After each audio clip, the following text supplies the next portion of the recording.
We're going to get straight into it because we've only got an hour. I have pre-prepped this blank here. I've got it turned into the round there. I've got a flat with a Forstner bit in the centre to allow the drive to sit nice and flat, and I've got the ring centre on the end there. So I'm just going to make sure it's nice and true to start with. There is a tiny little crack in this, so we're going to work with it and keep our fingers crossed that it's gonna work out. So I'll just make sure that's nice and true. I've got it between centres and we're running around about 1400. Like I say, I have already trued it up, so we'll just give it one pass. And there we go. So what I want to do next is I want to establish that rim, and because it's natural edge, it hasn't got any bark on this. The bark was loose, so I've taken the bark off, but I don't want to rip out all these fibres. Turning a bowl traditionally would go from the foot to the edge. If I try to do that with this, it's going to rip out all the fibres, or if it had bark on, it would knock the bark off. So I'm going to turn round there, and I'm going to actually turn from left to right down onto the top edge, and that's going to help preserve that edge. And if it had bark, it would help keep the bark on. So we'll turn it around, and I just want to establish that top edge. So I'm going to go in with a push cut, pick up the cut there, just nice and gently turn it down until we're in solid timber, which we are there, and then we'll stop and have a little look at it. So I've turned it right down so that I'm past all the air, I'm in solid timber all the way around. I've got a nice clean cut, but more importantly, the edge around here is nice and clean. There's no tear out, there's no damage to the natural edge. So we've got that edge established. Next thing I want to do is I want to cut a chucking point on here. The jaws I use for most of my turning, not just natural edge or bowl turning, are the O'Donnell jaws. The O'Donnell jaws, they bring the work out further and they're tapered in, so I can get into the back of work a lot easier. So I've got the O'Donnell jaws there with inserts in. So I'm going to create a tenon, and it's a 38mm tenon we want on that. So I have the calipers already set, and I'm just going to mark just a rough size for the tenon there. I'm using the left leg of the calipers and just gently placing them on, and that gives me my 38mm there. I'll move that tool rest round, and I'm just going to create that tenon. So the tenon wants to be around about 3.5 to 4mm. The recess on the jaws are 5mm deep, so I want it less than the recess on the jaws.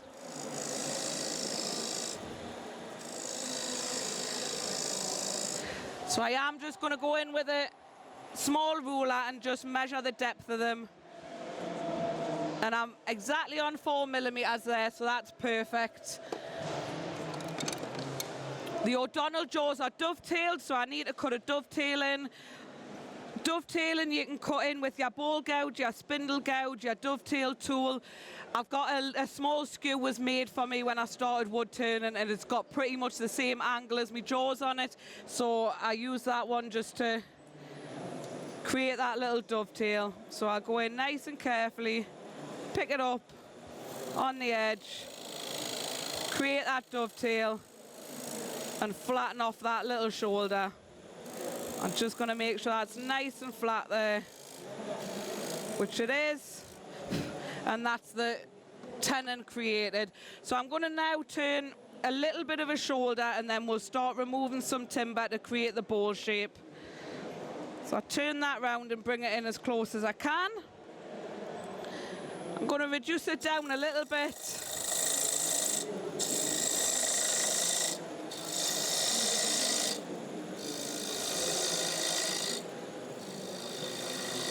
And that's leaving that nice little shoulder for the tenon to sit on.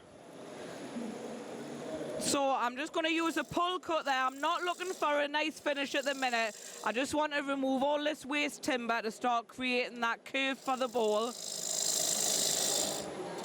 So we're being quite aggressive there, taking big cuts just to get rid of that timber. And I'm going to stop quite frequently just to pull that tool rest in. We don't want that big gap there where fingers can get caught, tools can get caught. So it's really important to stop the lathe and just bring that tool rest in when you start getting a big gap there.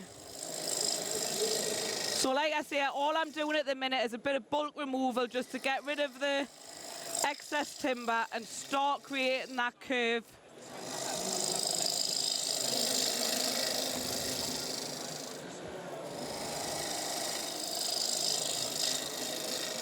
Now the blanks I've cut here, they are slightly too long, so we're going to end up with a fair bit of waste timber there. But rather than try and maximise what I can get out of the blank, I want to get a nice pleasing curve, so I don't mind wasting that little bit of timber to get a nice shape on the piece. So we're starting to meet that curve that we've got there.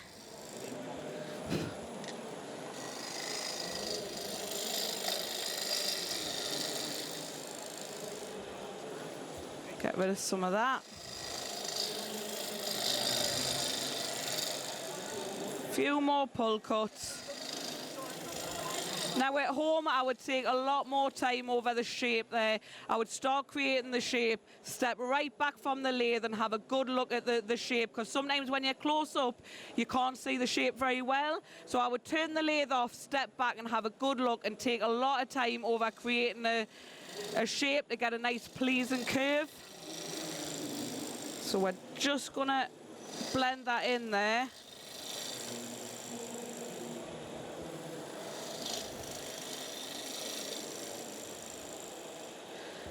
There we go. So we're starting to get that curve on there. When we stop and have a little look, there is a little bit of a lump there, so I'm just going to work on that little lump a little bit, and then we can refine it a little bit at the end. So we'll just get rid of this little lump here. There we go.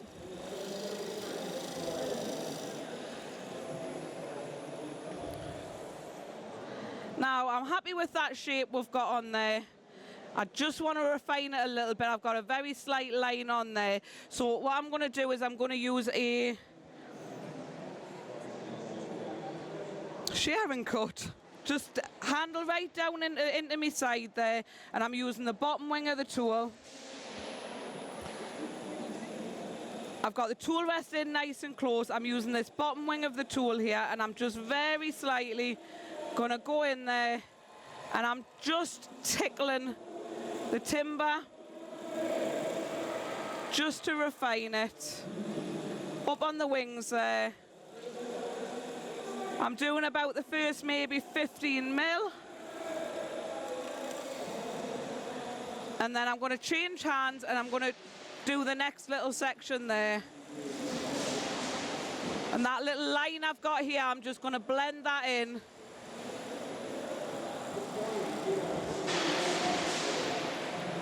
Watching the horizon line just to make sure I get rid of any lines, lumps or bumps.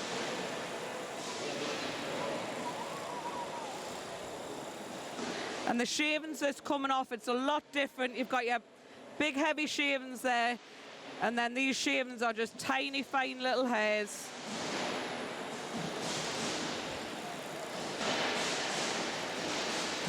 So we'll stop it and have a look. And that's nice and clean around this section, so I'm just going to move the tool rest and do the same further down. I want to try and get in as close as I can. Nice and close, and just clean that little section up there.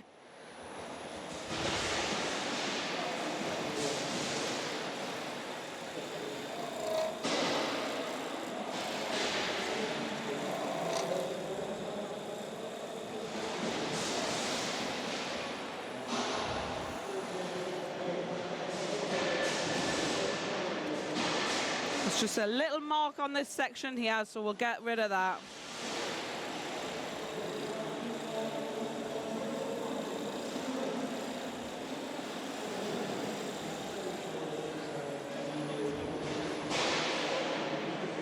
There we go. So we've got that all nice and clean. I'm happy with that finish. We've got a reasonable shape on it, and we just want to sand it up a little bit. So I'm only going to sand one grit today, just as an example. I'll get that out of the way. And we've got dust extraction. Now at home, I would not be wearing safety glasses. I would have a full face visor on, an air-powered respirator. So I've got lung protection all the time. I've also got face protection. I've got an air filter on the ceiling that's getting rid of all the dust. And we've also got an extractor behind the lathe for sanding. So in a demo, obviously, I need to be able to talk to you, so we've got the safety glasses on. But yeah, lung protection's really important. So sanding wise, I would just use a cordless drill with a little arbor in there. I will only do, like I say, one grit there, but we've got the dust extraction to go on. I've got the lathe turned down to around about 500. And I'm going to use this bottom half of the arbor, and I'll just go in there and just nice and gentle, very, very light touch. And I'm not going to go all the way up the wings or it will catch on here. So I'm just going up to the solid part of the goblet. And I'm just moving my body and swaying it round to follow the curve there. So again, at home, I would take a lot more time over the sanding. Stop it, inspect it, make sure you're happy with it and move on to your next grits. Now for the wings, I've only gone up to this solid part here. So for the wings, I would turn the lathe off and I would just give it a very slight sanding with it stationary like that. Just to blend in any marks. And then move on to the next grit. I would go down to around about 400 to 600. And then once all the sanding's done, we can turn it round, we can move out and we can hollow it out. So we'll imagine we've gone down to 600 grit. We've got the shape, we've got the tenon there, and we're ready to hollow it out. So we'll take that out of the lathe. Grab the jaws. I'm going to pop this out for now while we hollow it.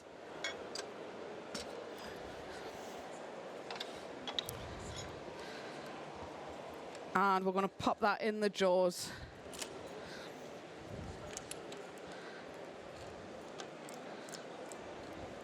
A little bit of pressure in the centre.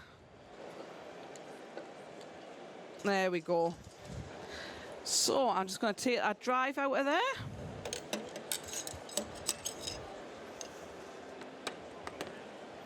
And pop that in there. And that's running reasonably true, so I'm just going to make sure it's nice and snug in there. We don't want to over tighten it, but we just want to make sure it's nice and snug. So we've got that there, lovely. And we want to start hollowing it out. Now we are going to go reasonably thin walled, not too thin, but we're going to go reasonably thin. It's really important with natural edge when you're bringing your tool rest up. You want it in nice and close, but you want to turn your work 160 degrees because your highest point, you don't want that catching on your tool rest when it spins. So turn it by hand before you switch the lathe on. So I'm swapping out to a 1/4 inch bowl gouge there with swept back wings. It's a smaller tool, but it's also a sharper tool. So I haven't got the sharpening system here. I want to make sure the tools are nice and sharp. And like I say, we're going to turn down to a reasonably thin wall thickness. I would say about 2.5 millimeters. To do that, I don't want to hollow the whole thing out in one go. I want to hollow it out in sections. So I'm going to work on the first maybe about 15 to 20 mil first. I'm going to get that down to the wall thickness I want, and then I'll move on and I'll hollow the next section out. So we'll get going. I'll turn the lathe down to a low speed to start and slowly introduce the speed. And we're running at about 1200. Just going to get that out of the way. And we'll start taking the centre out. I'm going to take the centre out completely.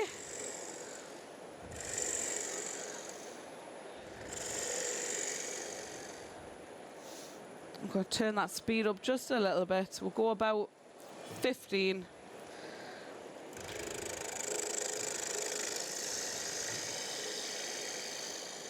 Now I'm going in with the gouge there. It is natural edge, so we need to create that first little cut. I'm going in with the gouge with the flute closed. I've got my bevel pointing towards the headstock, and I'm just going to create a little step, a little lead in. Once I've got that little step for security to stop the gouge being pulled back to the outside, I can then go ahead and open the flute slightly and swing it round to the centre. And I'm going to stop before I get to the centre. I'm going to start creating steps for the next section.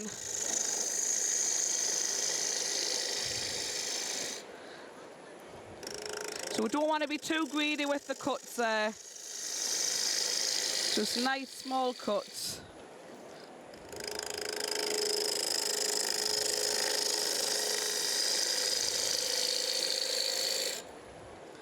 And we're just going to sneak up on that wall thickness.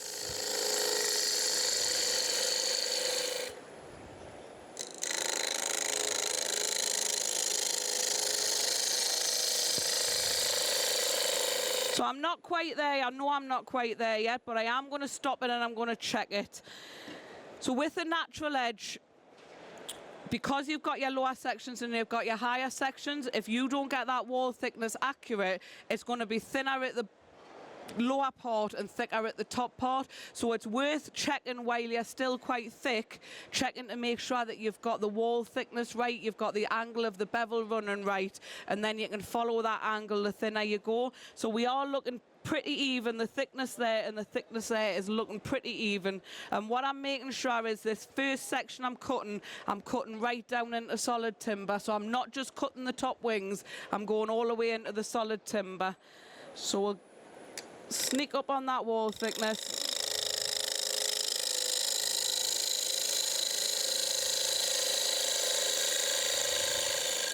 And a little bit more.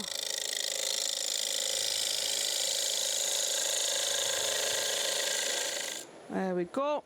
We'll stop and have a look at it. Now that feels a little bit thick, but I'm not going to trust my fingers. I'm going to grab a set of calipers. Now, we'll leave that top rim as it is. I'm quite happy with that thickness on the top rim there. So I just want to set my calipers off the top rim. So I'll lock that off at that wall thickness, and I'll run them down. And I can see the calipers are opening up here. So around about this section here, I'm just starting to go a little bit thicker. So we'll go in just halfway down the wall. I'm going to rub the bevel till I pick up the cut. And that's enough. That wall thickness will be fine now. So now I've got that wall thickness established. I'm happy with the rim. I can go back in and I can start taking a little bit more out of the centre. Now the reason we've left these steps here, rather than turning it all down to one flat level surface, when I was going in first and cutting it, I had my tool all the way around here, the flute closed and the bevel pointing in, and that was to establish that little safety step. Because I've left steps all the way around here, I can now go in with my tool further, angled further this way, and there's already a step there to stop the tool pulling back, to stop the tool running out. So that's leaving me my safety step every time. So each cut I take now, I can go into the next step, and it's giving me that little added bit of security.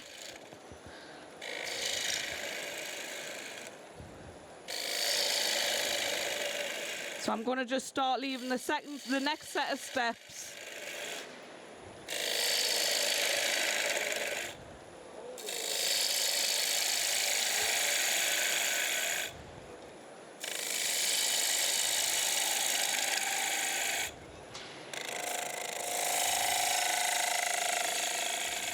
Right, now I've got a little line in there, but again, I'm going to stop it.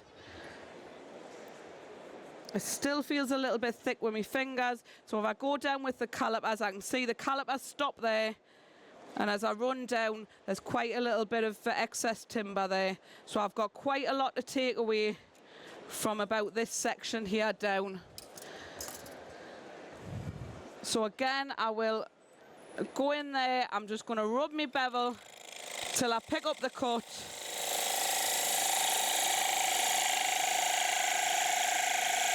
take another cut and I will double check that. It's a little bit thick, one more, and then we'll go in and take the bottom out. There we go, that'll take it down to wall thickness, and I'm now going to take the bottom out. I am swapping out to a different gouge there. It's still a 1/4 inch ball gouge, but it's got a micro bevel on it. It's got a slightly different angle, and that's just going to allow me to get round the bottom of the bowl a little bit easier. You can do it with a swept back gouge, but it's easier with a slightly different angle on the gouge there. So you can see the angle of the gouge is different, and we'll just go in.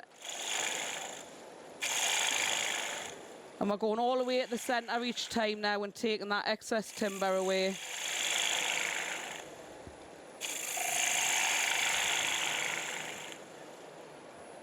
And pick that cut up there. Right the way into the centre, nice and slowly into the centre. And then we'll stop it and have a look at it.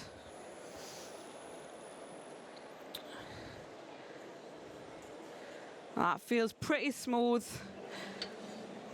Just feel it with my fingers and make sure there's no lumps or bumps or anything, and I'm happy with that there.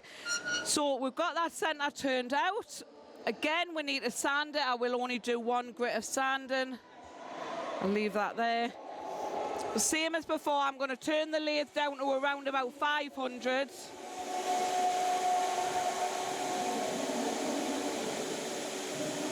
I go in with the drill, bottom part of the arbor there, and I'm only sanding up to the solid timber.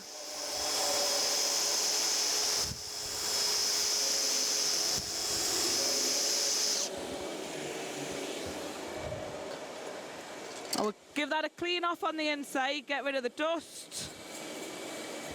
And again, like I said, I've only gone up to the solid timber there, so these wings sticking out, if I try to sand them with the power sander, the wings are going to catch on the arbor here. So I would just do it by hand and just give it a little tickle on the wings and blend that section in to the last.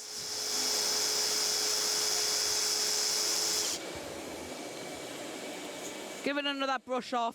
I would check it and I would go through all the grits again, down to around about 400 to 600.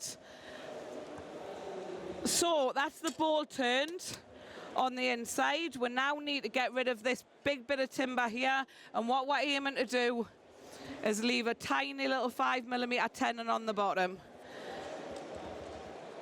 To do that, I'm going to use a jam chuck. So we'll take that out of the chuck.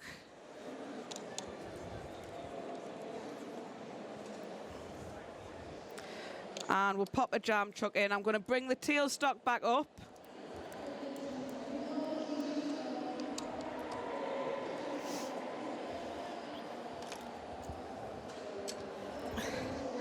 And we'll put the drive back in the tailstock.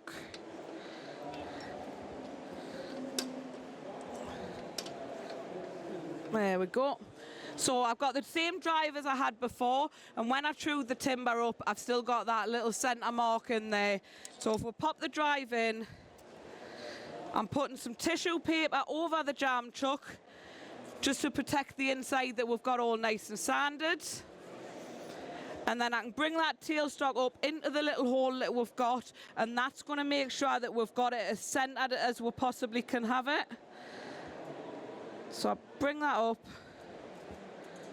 There we go. Now I want to tighten it up so that it doesn't spin, but I don't want to tighten it too far because we're going to turn this down to a really, really small spindle. First of all, if I tighten it too much, when we get down to 5mm, it could crumble. Or because it's a thin-ish wall thickness, it could actually just push it through if I haven't got my jam chuck 100% true on the curve. So we want it tight so it doesn't spin, but we don't want it too tight. So I'll tighten it up. I'm going to leave this guy loose. And if it starts to spin, if it stops, I'll just tweak it very slightly on the hand wheel. So we'll get that in place. I'll grab the 1/4 inch again, and we're just going to start getting rid of the bulk of this timber.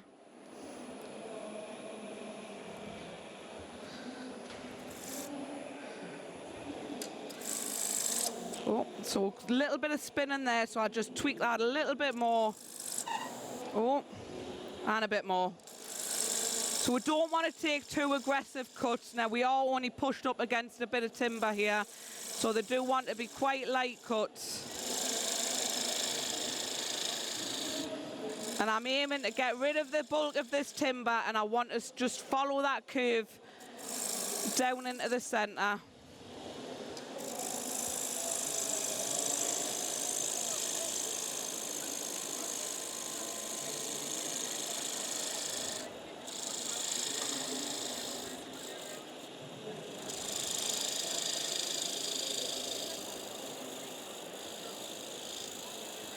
So just smooth that off and blend it in as we're going. I say we don't want to take too much of an aggressive cut.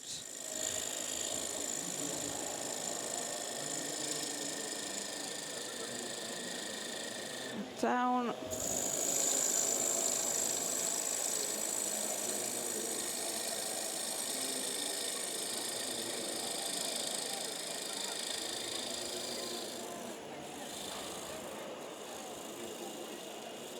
So we're just blending that in there as we're going along. A little bit more.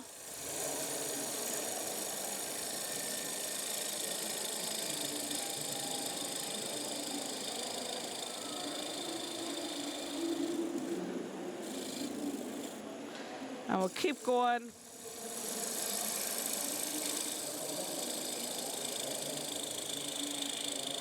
Now we really have to be careful at this point about how aggressive we are being.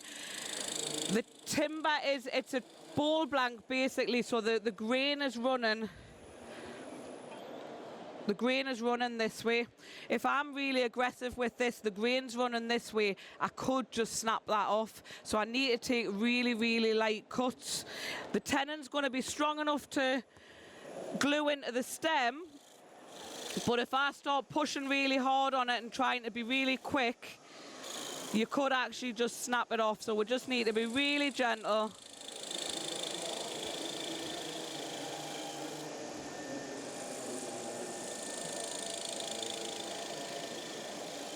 Right, so we'll have a little look at that.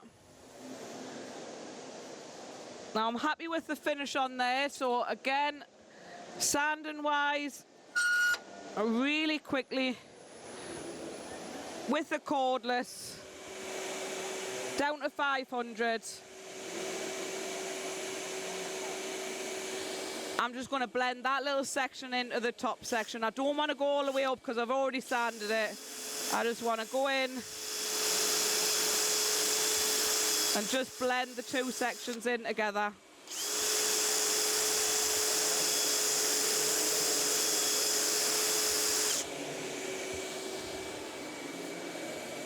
That's fine. So I say it again, obviously at home you're going to take a lot more time over your sanding. Do your first grit, stop it, wipe it off, have a good look at it, make sure you're happy with it before you move on to your next grit. So, as I said, I want a 5mm little tenon on the bottom, and that'll go into the top of the stem. That matches the size of the drill bit I've got. So I've already pre-sized my calipers off the shank of the drill bit, so I know that's 5mm. So I turn that up a little bit. I'm using a thin parting tool there, and I'm just going to go really, really carefully. Now, if you want to do this with the lathe off, if you're not happy to use the calipers with the lathe running, take a little bit down, stop it, and check with the calipers. If you're going to do it with the lathe running, make sure we've got no loose clothing, no jewellery on, anything like that. You're bringing your arm round, and you've got your calipers on this back quarter here, but really important, no loose clothing, no loose jewellery, anything like that. So we'll just rest that on, and just very carefully, again, I don't want too much pressure to break that out, and I'm just very carefully going to take that down nice and slowly until my calipers pop over. Take a little bit more there, and now I've got that cut, I'm just slowly side to side with the parting tool. And that has just popped over there. I'm going to double check it. Tiny bit more because it's a bit tight. There we go. And it's really important to keep that pressure nice and light. So we've got the little tenon there. The only thing left to do is to part it off. Now I won't risk parting it off on the lathe because, like I say, it is quite weak. So retract the tailstock. I'm using a flush cut saw there, so I'm not going to scratch the bowl with the saw, and I'm just going to cut that tenon nice and short to fit into the stem. So that's the bowl turned there with the little bit of the little tenon and your natural edge. So we've got the bowl done. We're now going to move on to the stem. I want to create the stem to sit the bowl on. Like that. So I'll get rid of that. I'm going to stick with the O'Donnell jaws. I'm going to move this back a little bit and I'll get rid of that drive. So for the stem, I have got a sycamore blank, which is 30mm by 30mm by around about 200. Now it's a lot longer than I need, but the reason I like to cut them longer is using the O'Donnell jaws, it's got a really deep central bore there. So it means I don't necessarily have to turn it around. I can turn it around if I want to, but I can just open them jaws up, pop it down the center and tighten it up. And because of the depth of them jaws, if you were turning a finial or were turning a stem here, if you haven't got tailstock support, there's lots of timber in there holding that in place. So it's going to be a lot smoother and a lot less chance of it whipping. So we'll get that turned, get that tightened in. And I'm just going to double check. I'll put a center in and just double check and make sure it's running reasonably true. Yeah, that's as close as I need it to be. So the first thing I need to do is, I need a little hole in the top there. I also need, because this is round bottomed, I can't just cut it straight across the top and put a little hole in it because it won't follow that curve. So I need to create a little concave curve before I put the hole in it. So I'm going to stick with the bowl gouge again. You can use a spindle gouge if you like. Get the tool rest in place. I'm going to turn the speed down because we've got a new chuck and a new piece of timber, and we'll slowly introduce that speed. And I'm going to go in with that bowl gouge, and I'm just going to turn that little concave curve with a push cut from the inside, outside, into the center.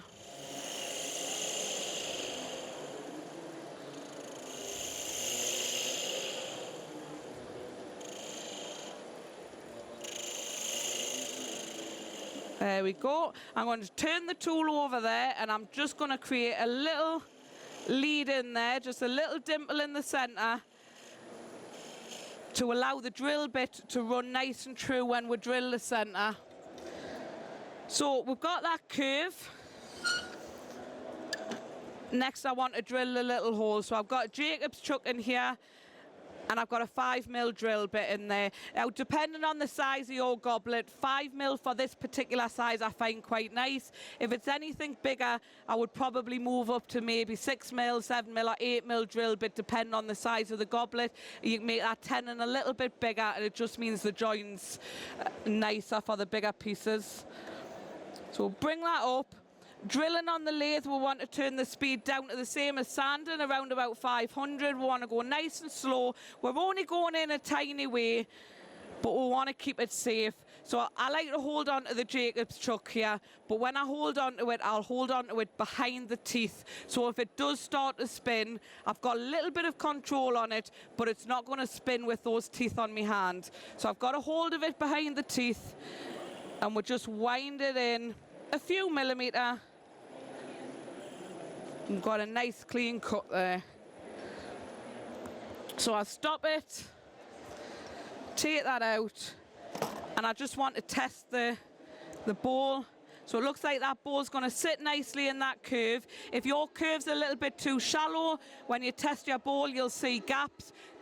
Just turn it out a little bit more until you get a nice flat join all the way around there. So we've got the curve, we've got the hole. I now want a drive. Because I've got a hole in here, it means I can use a standard point centre, and I can actually bring up a little bit of tailstock support. So unlike doing a traditional finial where you've got no support on this end, because I've got that hole, I can use the drive for the support. Now I haven't got it in tight, I've just got it sitting in there, resting in there nicely, but it just gives you that extra little bit of support. So we'll bring the tool rest up. And I'm going to bring this one over. This is my little template, so I'll pop that on the top there to follow. So first things first, I want to turn the first section down to the size we need. So we'll get rid of a little bit of this excess timber.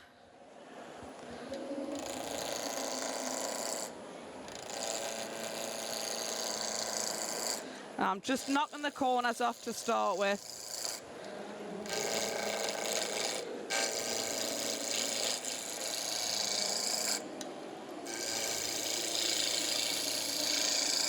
Get that to the round. And now I want to reduce the diameter on this end section.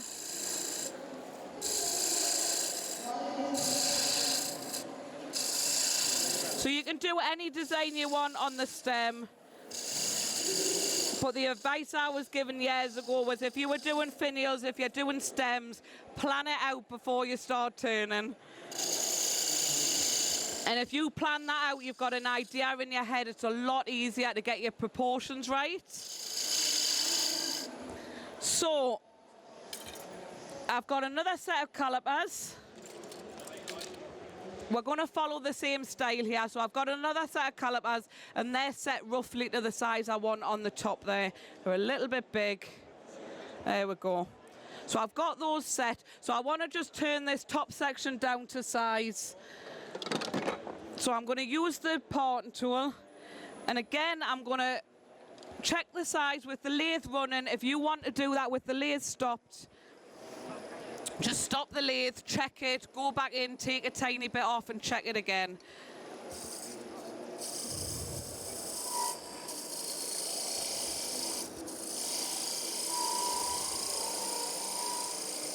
I just want that just to slip over. It's a little bit tight, but I want something just to be able to clean it up. So get that.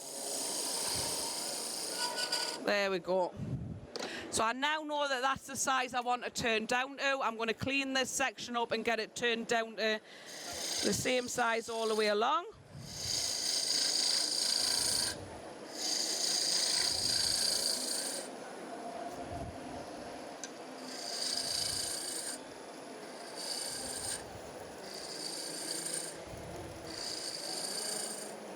There we go, and I'm just brushing over that end bit just to make sure it's nice and smooth.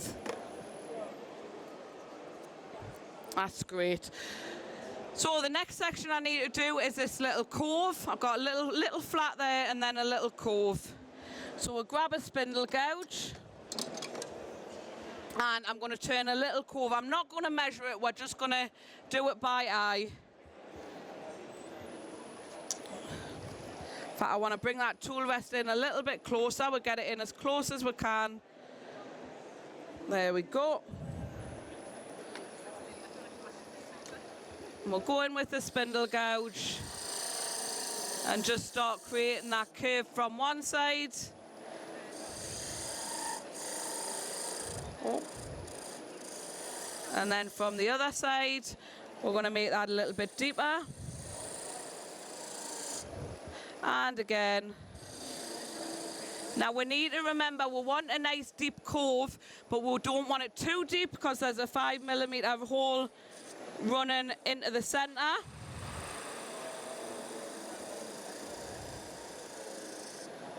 We'll just clean that up a little bit. There we go. So we've got that little cove there. It's pretty much the size we want. So I now want to create the top of that onion. So we're sticking with the spindle gouge. And I'm just going to roll that edge over, a little bit like rolling a half bead. Turn it over, and I will do the same on this side, just for the top of the onion. A little bit deeper this time.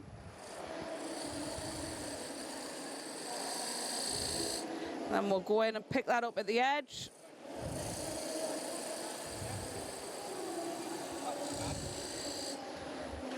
There we go. Clean that side up a little bit. Just pick up that cut nice and gently all the way around into there. And again, just clean that tiny bit up there.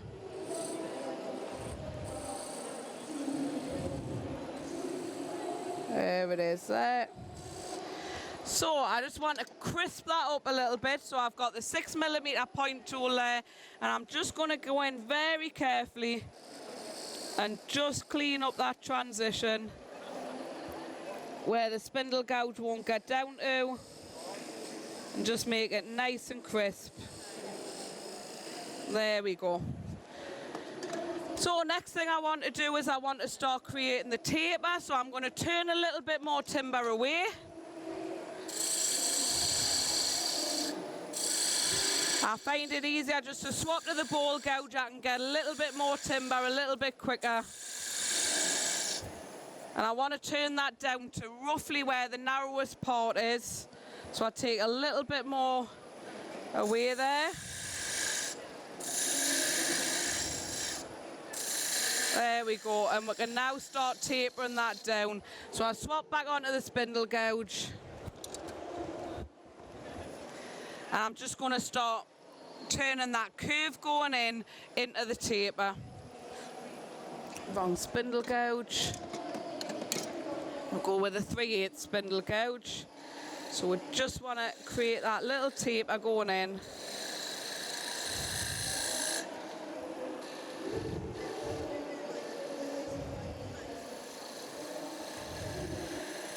There we go. Get rid of some of this timber.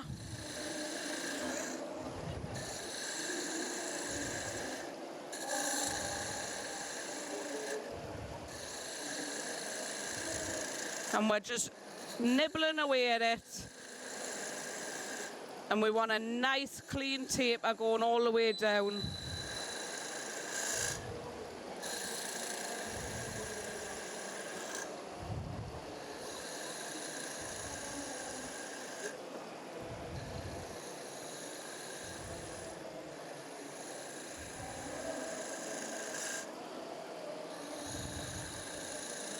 Nearly there. I'm going to take a little bit more off there.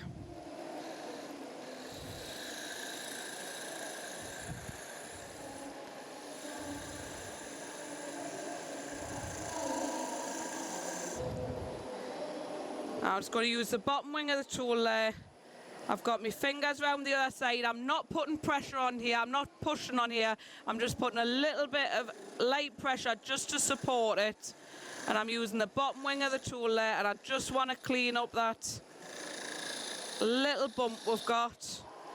And that'll do there. So we'll stop it again, and we're going to get rid of a little bit more of the excess timber. Have a little look at it. Right, back to the ball gouge, and we'll clean that up and get a bit more timber exposed.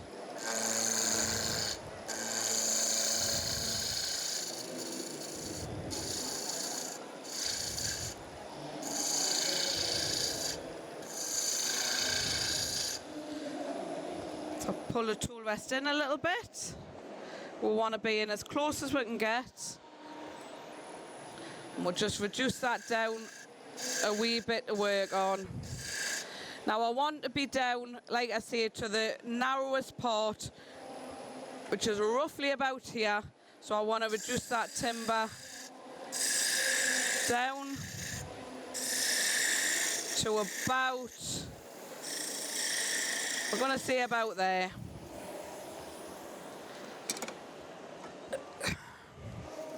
Get rid of all of that. And then again, we're going to go back into the tapering and we're going to taper it down to the narrowest section, which is about here. Same as before. I'm just slowly picking up the cut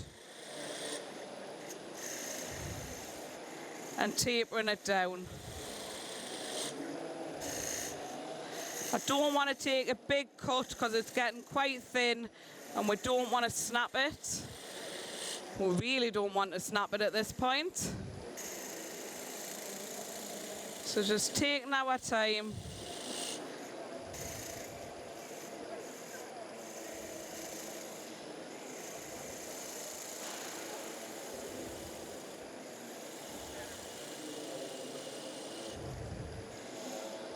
I'm just going to move that tool rest in a little bit more. I want to get in as close as I can.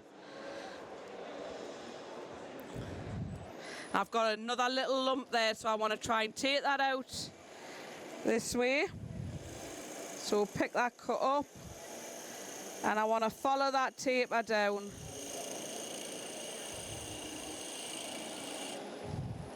And I'm just going to turn that over again, use the bottom wing of that tool and just clean up that little bump I can see there.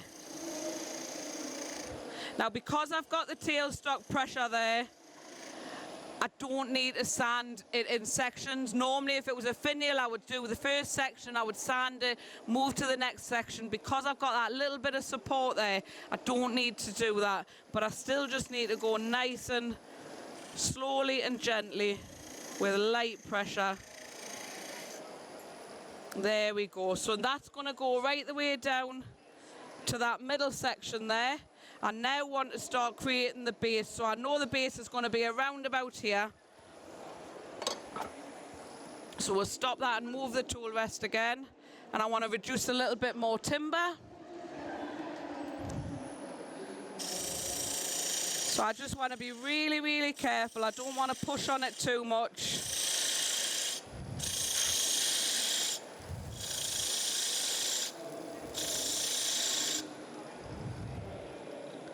Nearly there. So this is going to be the base here. So I'm going to go again with those calipers and with the parting tool. And I want to just establish that size on the bottom again. So we're going to see around about here.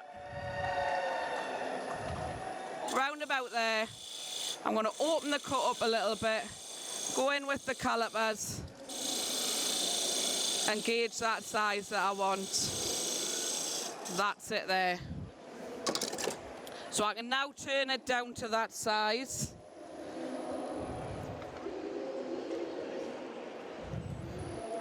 Get rid of all this excess timber.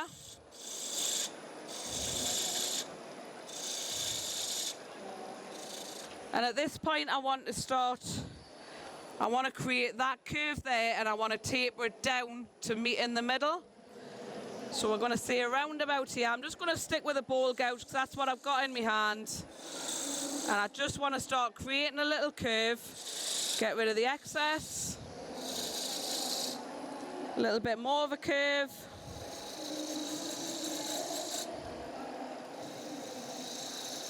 There we go. I'm going to bring the tool rest in close again. I'm just going to blend this section into that section there. I'm sticking with a bowl gouge, but only because it's sharper than the spindle gouge I've got there. And just slowly just clean that up where we caught it. I just slowly want to blend those two sections in.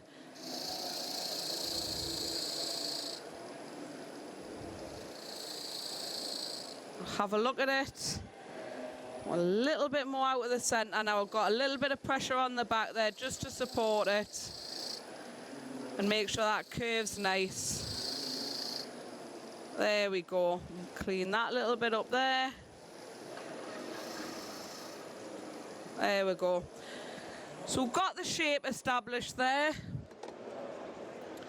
I'm going to go in and just cut the little flat that we have on the bottom. I'm not going to go all the way down to the 5mm. I just want to establish where that's going to be, and it's going to be around about there.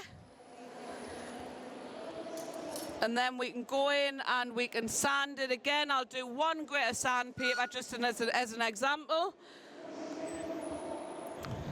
Down to about 500. Extraction on. I'm just going to go over the top there from the underneath. I'll sand that little flat. Now I want to be really careful that I don't round over all this nice crisp detail that I've got. So we'll go in and just smooth anything out all the way up the middle. Up round the onion. At the top detail there, and again being careful we don't get rid of the nice crisp detail. Up on that section, across that little top flat. And then the Abranet paper that I'm using here, the Abranet net abrasive, if you actually roll it up, it's nice and firm there. It creates a nice firm stick, so I can go in and I can actually sand that cove without rounding over these top corners. So we've got that all nice and smooth there. A little bit of a line there I can see, so we'll get rid of that. We'll stop it, we'll check it. Once you're happy with it, move on to the grits, and again we're going down to around about 400 to 600. So once we've done that, the bottom of the stem has got the little 5mm tenon, so we need to use the parting tool and create that little tenon there. So we'll bring that in nice and close. We'll grab that thin parting tool again. I just want to widen that cut with a little bit more speed. We'll widen that cut. Now what's really important is we've got the bottom, and I don't want to cut that bottom in flat. I want that and that, the same as the bowl, I want that and that to join in together and have no gaps all the way around that join. So the way we do that is we'll create a little bit of an undercut, a little bit of a curve going in, just with a parting tool. It doesn't have to be neat or pretty. It's just to allow the two joins to go in together, and also for a little bit of a glue gap. So we're just going to go in on a little bit of an angle and create an undercut in there. Back in on the straight. And at this point, I'll bring the calipers, we've got them set at 5mm still. I'll bring them round nice and gently, rest it on, and just very slowly take that down to the 5mm I want it. And then I can go and clean up inside there to the same diameter.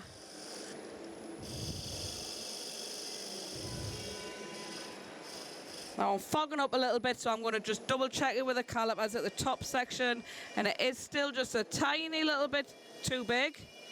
So we're just going, there we go. So that's the finial turned, and again I don't want to risk parting that off on the lathe. It's quite delicate, so we're going to use that flush cut saw again and cut that a nice short little tenon and cut it off, and that's our 5mm we've got there to go into the foot. So that's the two sections there. That's going to go on to that one. We've got a nice clean transition between the two, and we now just want to create the foot to sit it on. So I'm going to take this one off, this chuck off. I am going to take this chuck off. There we go. And I pre-prepared the timber for the foot. So I've had this between centres. I've trued it up to 50mm. and face the front off there. Now I'm using, these are called Axminster soft jaws. They come, when you buy them, they come flat plastic. They'll have the little holes in for the screws, but they're completely flat. And you can turn or you can machine whatever you want into them. So I use these to turn pendants, resin pendants, burr pendants, things like that. So I've got a 50mm recess in there. You can use them, some people turn spoons, and they'll turn a little dish in the centre, they'll cut that little section out for the handle, and it allows you to hollow spoons out. The world's your oyster with these jaws. You can use them, you can machine them to whatever your needs are. So as I say, I use these normally for pendants, but they're a perfect size for the feet, for the goblets. So we'll pop that in. And like I say, I pre-prepared that at home just between centres and turned it to 50mm, so that's going to fit perfectly in my 50mm jaws. We've only got it sitting on around about 1.5 mm recess there, so we do need to take nice light cuts, but because they're plastic against timber, they are quite strong. So we'll take that out of the way for now and get rid of that centre. And this bit here, this is going to be the underside, so we're going to turn the underside of the base or the foot first. So whenever we're turning anything that's going to sit on a surface, a goblet, a vase, a bowl, anything like that, we want to have an undercut or a concave curve so that when it sits on the table, it's going to sit flat. If the bowl or the goblet or the vase moves a little bit, because it's got that little concave curve or the undercut, it'll still sit flat on a table. So first of all, we want to clean it up, and then we'll want to create that little bit of a curve in it. So we'll introduce a bit more speed, and we're going to just take it nice and easy, because like I say, it's only on a really shallow recess there. So I'm using pull cuts, and the reason I'm using a pull cut is because I want to keep that piece of timber in the chuck. I can go in with a really, really careful push cut if I want, but I am risking wedging that out of the chuck. So as long as your timber's cutting nicely with a pull cut, the pull cut's going to more than likely keep it in the chuck there. So nice and gently, making sure we get rid of that little pip in the centre. Create that little undercut. I'm going to use a straight edge, just put it across, and you can see that there's a gap there, so I've got a nice little undercut. I just want to clean it up a little bit.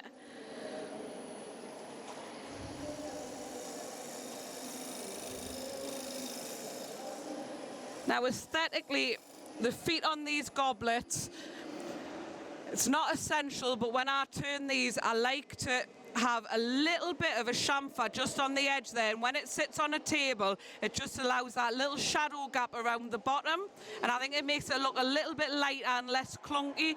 So it's not essential, but it's a little detail I like to do, and all I'll do with that is very carefully I'll turn it over with a push cut. The direction of the bevel is going to determine how deep the chamfer is, and I just want to pick it up on the edge and just create just a tiny wee little chamfer, just like that, and it's just that extra little bit of detail. Sticking with the detail, I want to put a couple of little lines in there just for decoration. So I've got the 6mm point tool again. I'm just going to raise that tool rest up so that I'm going to be cutting on centre. I'll go in with the point tool, pull that out a bit as well, and I'll create them one little line there. Quick and easy, two little lines. Now I'm not going to bother with the sand, and we've already seen the sand in there, but at this point I would sand the bottom and I would sand up the sides from whatever grit you want to start up to about 400 to 600 again. Make sure you're happy with the finish, and then we can turn it over and create the top part of the foot. If I can find the chuck key.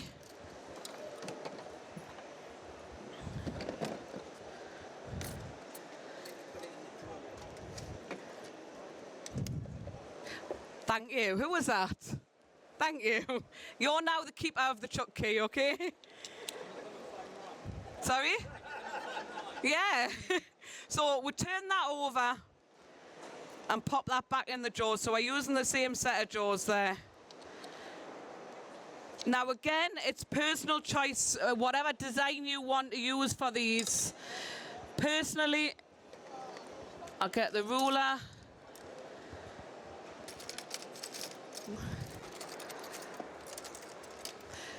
I like the height, the overall height on the foot from the top point there to the base. I like to go about 10 millimeters, but it depends on what style or what design you're doing. But I like about 10 millimeters, so I'll just go in there and just mark that 10 millimeters off. Go in with the pencil and just create a little line. Grab the ball gouge, and I'm just going to turn it down to that line to start with. Again, nice light cuts. We don't want too much pressure because we don't want it jumping out of the chuck. If it does jump out of the chuck, pick it up and put it back in. At this point, we'll still have a face shield on at home, or a respirator or something protecting your face. So we'll turn that down to size. And just clean that off a little bit. There we go. So the calipers I had before, they are set to the size of the stem. I'm just going to use them and just put a very light mark in the center. I want to know roughly where that stem's going to sit. So again, I'm just using the left-hand leg of the tool, the right-hand leg's not touching the timber. And I'm just putting a little bit of pressure on, and that's giving me a mark enough to see. And I now know where that stem's going to sit. Now I want to create the little curve. Put that down. I want to create this little curve there, just a sweeping little curve. So I use the ball gouge, get rid of that. I'm going to go in with the ball gouge, and I'm just going to very carefully, I've got bevel contact there, bevel support, up to the edge. I'm not going right off the edge because I don't want to break that edge out. So I'll turn it into the edge. And again, not too greedy. Turn that in. And I want to go just before that line. I want a little bit of a shelf, so I don't want to go all the way up to that stem line. Nice and gentle. Turn that in.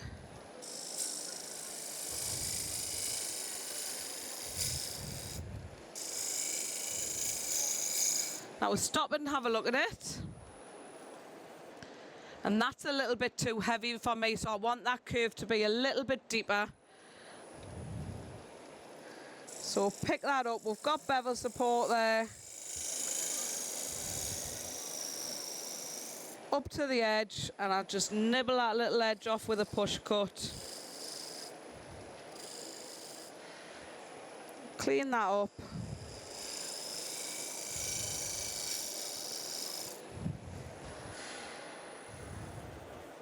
And that's fine. Now I just want to clean that up a little bit. So I'll grab a round nose scraper, adjust my tool rest, and I just want to go in and give it a wee little tickle. I'm not wanting to take timber off here, I just want to clean it up. So just very, very light pressure.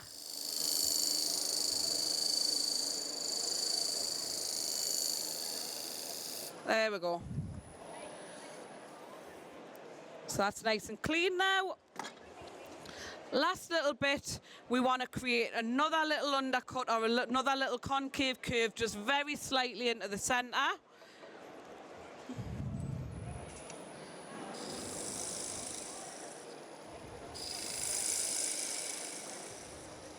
Turn the tool over, a little lead in for the drill bit.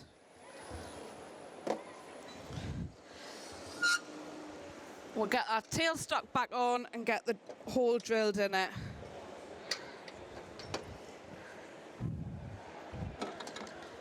So we've still got the 5mm drill bit in there.